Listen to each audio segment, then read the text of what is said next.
Welcome back, everyone. This is Clarissa, and I'm here with Valentina. Brandon. Hero, how was everyone's weekend? It was great. My boyfriend actually surprised me with a box of chocolates, and oh my, they were delicious. I have never had chocolate that tasted like that before. It just like melted in my mouth. Just thinking about it, so good. Oh, but Clarissa, did you know that there is a very serious problem with the labor in the chocolate sector? What? No. Well, then this brings us to our segment of the dark side of chocolate. My first question is, what is the chocolate sector?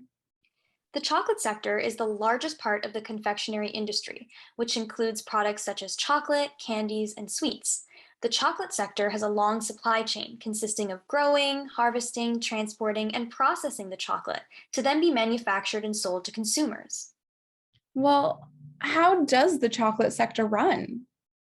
Well, the growing and harvesting of the cocoa beans are performed by local farmers and laborers in countries such as Ghana, the Ivory Coast, and parts of Western Africa. The beans are then sold by local traders to exporting companies who transport the cocoa to manufacturing companies where the beans are then processed and formed into different chocolate products. Once this is complete, the chocolate products are marketed and sold to consumers by various retailers. Something that I learned is that some of the key participants in the chocolate industry include small-scale farmers and laborers.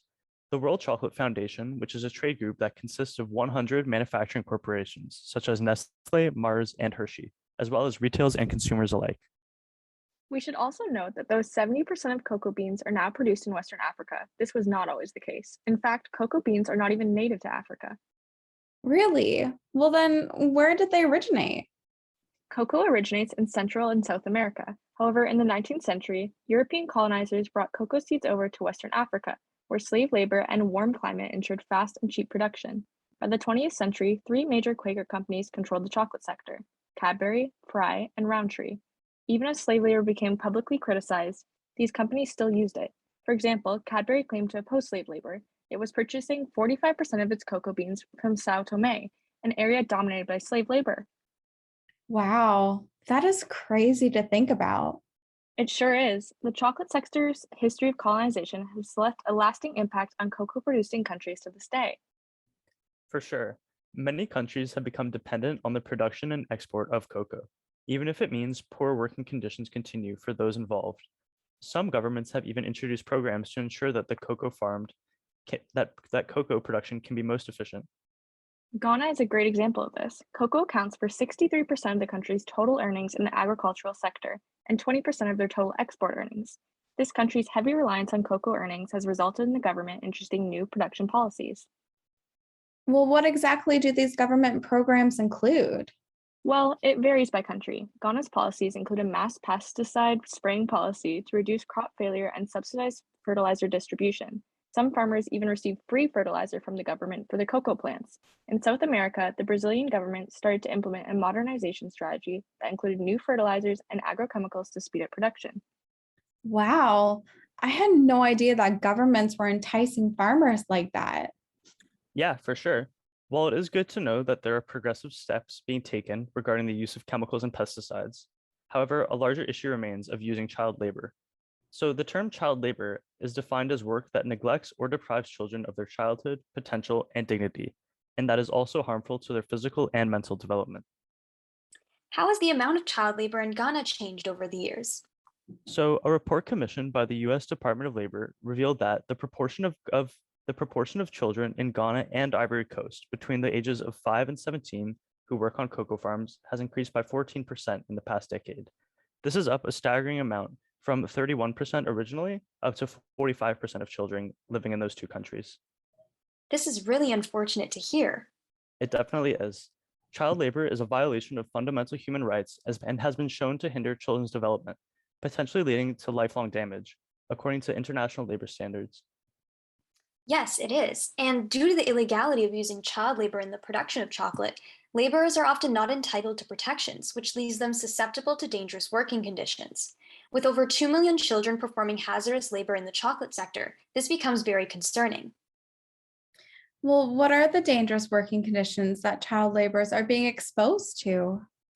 The laborers on cocoa farms work up to 14 hours a day, often with no breaks, performing tasks such as pruning trees at great heights, opening cocoa pods, and transporting heavy pod-filled bags long distances. These activities are also carried out using hazardous tools, such as chainsaws and machetes, that violate international labor laws.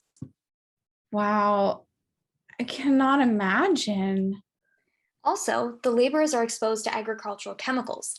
95% of the children spraying the pods do not wear protective clothing, and most are unaware of the hazards associated with exposure to pesticides, as training is non existent. Wow, this sounds really dangerous and unethical. That has to result in major injuries to some of the child laborers involved.